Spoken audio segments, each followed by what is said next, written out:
My name is Jess Cramp, and I am a shark researcher and responsible marine conservationist. Incredible! Lots of hammerhead sharks, frisky silky shark, huge yellowfin tuna, massive snapper. I've never seen anything like it. I'm studying the effectiveness of marine reserves on wide-ranging animals, and the first thing I did was I dived into the policies. I wanted to look at the laws that were actually outlined to do this, like, quote-unquote protection. But unfortunately, one of the very, very first things I uncovered is that while we think there are, all these protected areas in all these places, in fact, a lot of these don't have any laws at all. They were never written.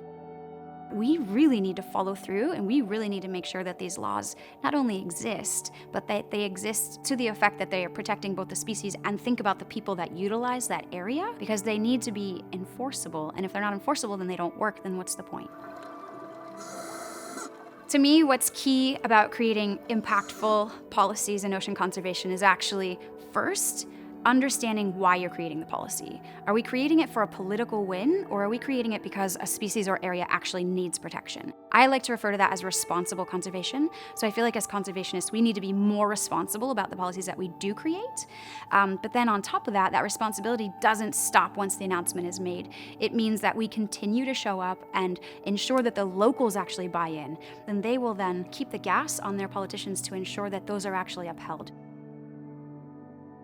It's awesome when we go out and we make these commitments to save a species, but if there's no backbone there, then it's really kind of useless, right? And that backbone mattered to me, and whether or not, the numbers of sharks or the numbers of fish that we said we were protecting, if they weren't being protected, then I felt like a fraud.